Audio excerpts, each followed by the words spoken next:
These are things that you were born with, and it cannot change no matter what. How many times can you go back to your mother's womb? The Gen Zs have become the official opposition in our country. In accordance to Dr.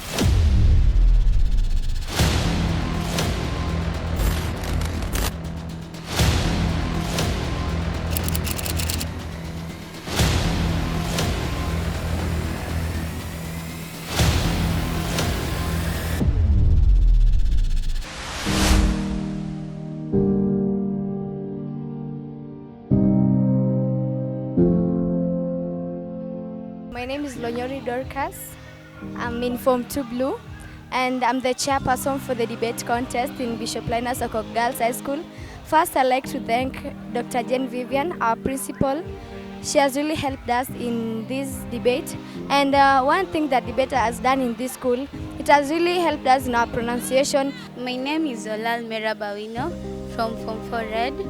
I'm the prefect in charge of entertainment, blogs. These debates have been so good to us as girls, giving us the courage to talk in front of people. I'm Brian Muga, the debating club patron. The debate helps our students to articulate words, and it also builds their confidence. I'm Mr. Mustaki Robert, the one who is in charge of clubs and societies. The event is important to students simply because it's going to make the girls to become very serious debaters in the future and also build in their career choices.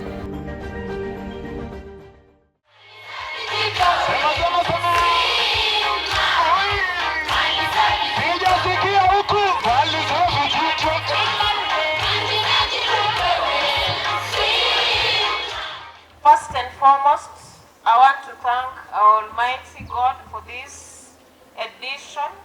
I want to wish well all the girls that are going to participate today. All our judges, we want to call upon you to be at your best today. The audience, please give our participants enabling environment to showcase their talent. I want to wish all of us well, and may we all enjoy today. I want to declare this function officially open.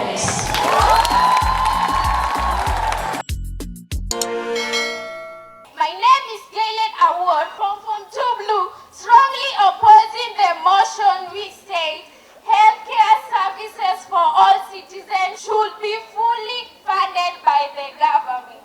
Fully funding healthcare for all citizens places a significant financial burden to the government, which may lead to increased taxes, increased government debt, and also diverting funds from other financial public services, e.g. education. Investing in human capital by expanding the healthcare service is key to successful development. Private healthcare systems often drive innovation through competition and investment in research and development.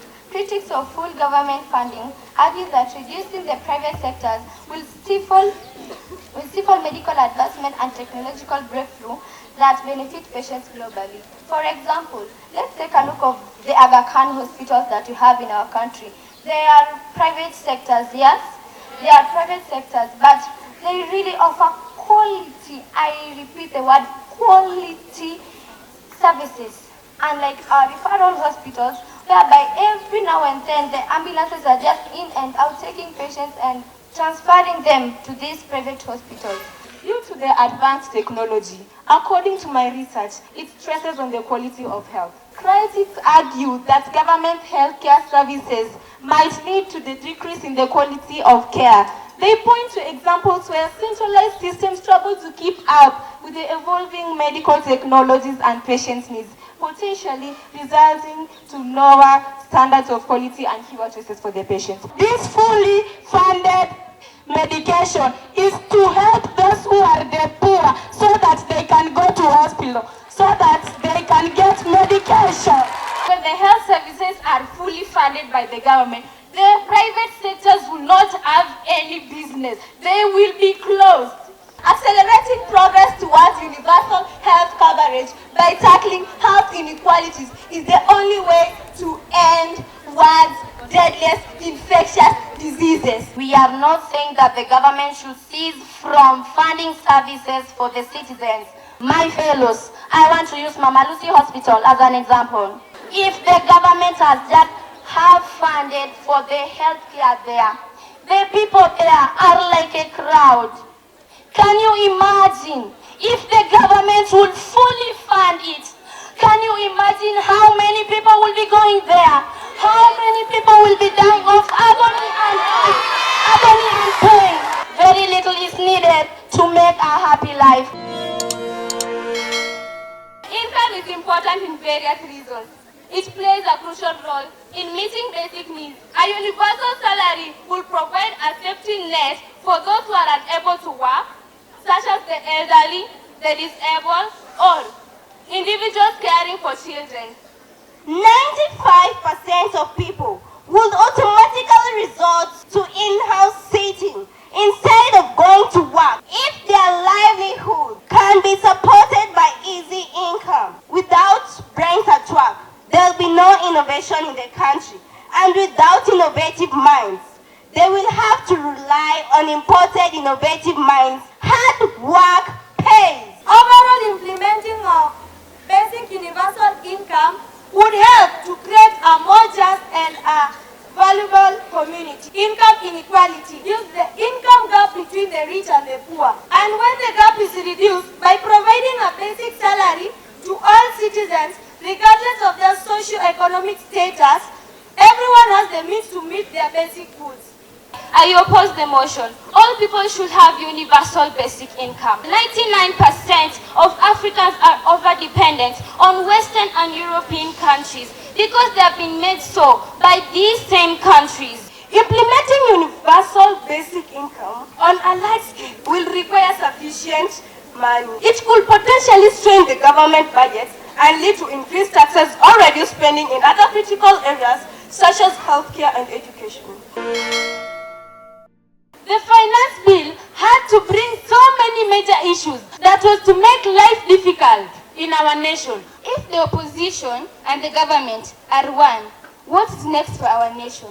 Who will be there to direct the government to fulfill the promises they gave to us during elections? The Gen Z's protests have set a game changer in our country. The Gen Zs have become the official opposition in our country. The Gen Z desire for immediate changes overlooks complexities of implementing long-term solutions. This impatience may lead to frustration and disillusionment when change does not occur quickly. A revolt by the Gen Z could disrupt social harmony and stability, potentiality leading to negative consequences for all members. The Gen Zs have enhanced unity. They have joined hands from different parts of the country just to bring the desired unity. During the demonstrations, we could see the doctors from Holy Basilica family in Nairobi offering free treatment to the people. Many of the Gen Zs carry out the revolt due to social media influence, leading to spoilage of the government property.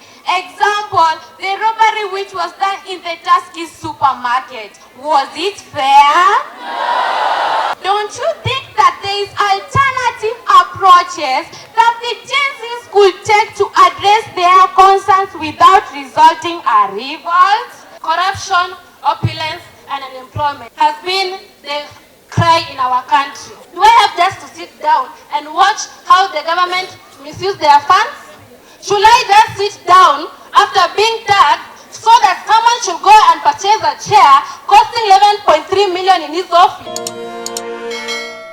It is increasingly important for schools to ban social sites in their computers. Constant exposure to social media can lead to anxiety, depression, and low self-esteem, especially to those students who compare themselves to others or even feel pressured to present an image online. Social media platforms like Instagram and YouTube play a significant role in education, one of them being communication and interaction. This enables students to connect with peers and teachers beyond the classroom, fostering collaboration and learning. Social media platforms can sometimes be the breeding ground of cyberbullying, online threats, and inappropriate content. Each and every student has a right to adapt to the learning, like YouTube and Facebook. It creates a lot of distraction among students as they tend to check on their Facebook or Instagram account every minute or hour. This may affect their classwork, or they may even lose total attention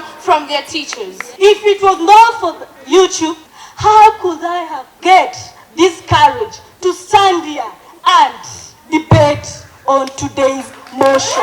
In today's digital world, we have a new app known as System Upgrade, which limits the movement of students in social media sites.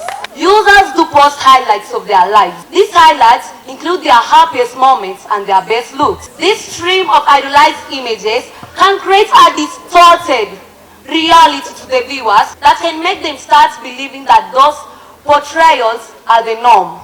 This discrepancy between online personas and real-life experience can lead to feeling of inadequacy, insatisfaction, and low self-esteem. Students can share ideas with other students from the other international schools. Schools should instead teach students critical thinking skills to navigate internet responsibly, thus making it a better place for them.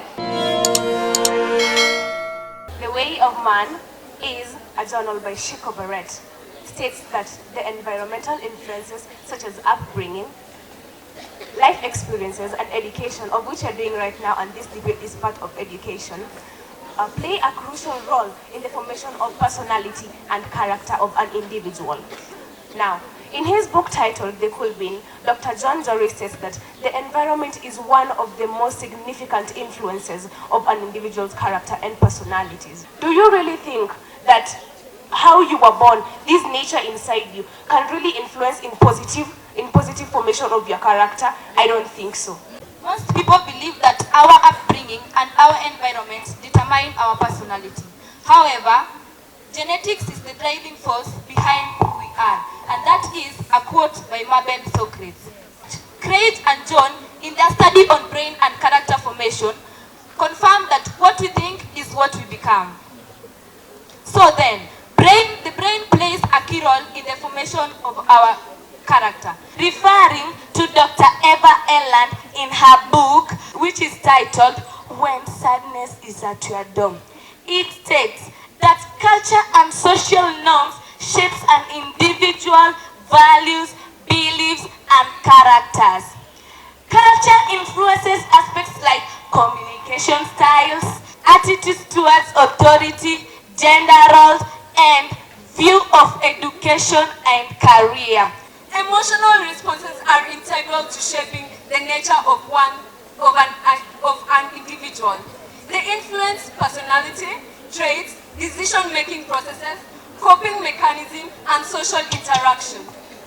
Genetic factors can also influence how the individual responds emotionally to various situations. Genes related to neurotransmitter systems such as serotonin and dopamine play a role in regulating mood and emotional responses. Bad companionship leads to good or bad morals. And show me your friend, I tell you, your characters. Do you know that peer plays a crucial role? I think you don't know. If you work with a thief, it means that even you are a thief. And if you work with a learned student, a girl who is concentrating in her studies, it means that also you will concentrate in your studies. Nature supersedes nurture. Studies done by Immanuel Kant in his research paper, Motivation and Risk-Taking, it is clear that genes influence tendencies towards risk-taking and impulsivity. Impulsivity is acting suddenly without thinking carefully about what might happen. Nurture supersedes nature in character determination. In her book, The ABCs of Coping with Fussy and Frustrating Feeling, Dr. Melissa Boyd knows that significant life experiences, including both negative and positive events, can have a lasting impact on one's personality, character development. Kimberly Mataya, in her research paper, The Pain of Loss, confirms that 45% of children above the age of 12 to 15 becomes introverts when they lose a loved one, let's say maybe a father, a mother, or a sibling. She further says that some become more extroverted if they lose a strict and assertive guardian. This is because nurturing someone creates behavior. Someone is naturally born A sanguine or if choleric. And if I'm an introvert, I'm an introvert. Whether you take me to either A or B, I'll never be an extrovert. It is a common belief that our environment 100% makes us who we are. But this is not true. Because evolution has it that one's personality and who he is or she is 99% printed from their DNA. According to the research done by the Institute of Psychology, Denver, it suggests that temperament is strongly genetic components and are there even when one is very low self-esteem. For example, there is a study of twins and adopted children.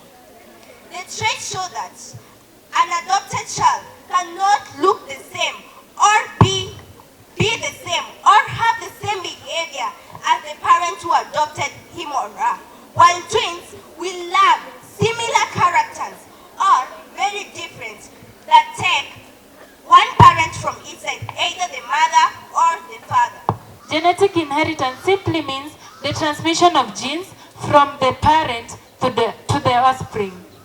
Our attributes are inborn, but we choose to go with the idea of tabula rasa by John Locke, which states that the mind, when it was brought into the world, it was as a blank state. But due to the experiences and learning from the environment, the mind was fully formed, and due to the mind being formed by the experiences in the environment, our physical appearance and personalities are also formed. How an individual will connect with one another is highly influenced with his or her observation on how his siblings, parents, and even relatives relate to one another. This individual will grow up using the observations in their families just as examples to act. Parental style impact a lot in forming an individual. Why do I say so? This is because parents who create time with their children, have time with their family, and share their opinion respectfully contribute in forming a positive individual. I am who I am because of my environment. I am my environment. I rest my case. The risk of developing a certain personality disorder and mentally health condition is influenced by genetics. Conditions such as bipolar, schizophrenia, and anxiety disorder have a genetic component. This can also affect personality, like emotional instability and introversions. Ken McGregor, in his journal, Abnormal Mind and Emotional Response, asserts that genetic factors can also influence how individuals respond emotionally to various situations. The cultural environment surrounding an individual determines the norms of him and development personality accordingly. Say, for example, a Mar child was born in a Luo land. He will not be in a position to speak Mar language, but he will be in a position to speak Luo language. Is that a genetic inheritance? Today, the Luo have adapted the norms of circumcision. Before, their meaning of culture was the removal of the 6 lower teeth as a form of circumcision. But today, the removal of the 4th skin is their form of circumcision. Is that a genetic inheritance or an environmental factor? The strength and function of an individual's immune system are influenced by their genetic makeup. For example, you have a disease that you are born with. For example, that is sickle cell anemia. You can never change. It will affect you until you die. about sickle cell anemia. This is a serious medical condition in which red blood cells are damaged and change their shape. How can you work without red blood cells? Thank you. Freedom of speech is a freedom that we as Kenyans, we are privileged to have. But if not restricted, it can lead to the darker side of it. Let's take, for example, the darker side of it being cyberbullying. We as Kenyans, we always express ourselves and our thoughts, including our feelings, through technologically advanced equipment. Let's take an example for our celebrities, Akode, Mulamwa, and Brian Chira, who suffered under the cyberbullying due to people claiming that it is their right to express their freedom of speech. So, we should be given the freedom of speech, but it should be restricted at some point. Michael Milan states that it is a fundamental right that expresses views, rights, and expresses one's thoughts, opinions, and beliefs without fear of censorship, retaliation, and legal sanction. This freedom offers numerous advantages, contributing to the development and health of societies in various ways. Now, in his book titled The Madness of the Crowds, Mr. Douglas Murray states that freedom of speech empowers individuals to express their unique perspectives, their unique beliefs, their unique constitutions, and even their unique feelings. Innovation by providing a people to share new ideas and explore different viewpoints. We as students come here as one, no one knows each other, no one knows that we were supposed to meet. But if we restrict this freedom of speech, then how will we innovate things? How will our creativity come about and around so that everyone can do what is supposed to be done? As a country, we are a developing country. We have developed countries where freedom of speech has been restricted, and they are well off, better than us. The government is supposed to be restricting the freedom of speech. You cannot be going around claiming that something is right. Yes, if something is wrong, you should say it. But there are some circumstances where we are not allowed to say some things. Something that can cause damage to the people. People like inciting people that to do things they're not supposed to do. This is wrong. That is why government should restrict the freedom of speech. According to Chapter 4 of Constitution of Bill of Rights, every citizen has a freedom of speech. And why then are we against the Constitution that protects us? It is unlawful, not expected, to shut down the voice of reasoning masses. Thank you. Freedom of speech, if not restricted, can lead to defamation. What do we understand by defamation? It is simply when someone says or writes something false about you and it amounts to your reputation. Do you want a state where someone just wakes up one day and says whatever he wants in the name of exercising freedom of speech? The motion does not limit us from freedom of speech. Yes, it should be there and it is there in the Constitution. But the motion states clearly that it must sometimes be restricted so that we have a lawful state. Freedom of speech protects the right of minority and dissenting voices who might be otherwise silenced by the majority. Thus, protection is vital for social justice, as it ensures that individuals and groups share their experiences, challenges, and also demands. A right is a must, and a freedom is a priority. It can be restricted at any time. Freedom of speech can incite violence. During the Rwanda genocide in 1994, over 800,000 people were killed because when the Hutu said that the Tutsi had killed their president, through freedom of speech and the media, the propaganda was spreaded. All of Rwanda was in violence. This reminds the Rwandans that the right of freedom of speech sometimes has to be restricted.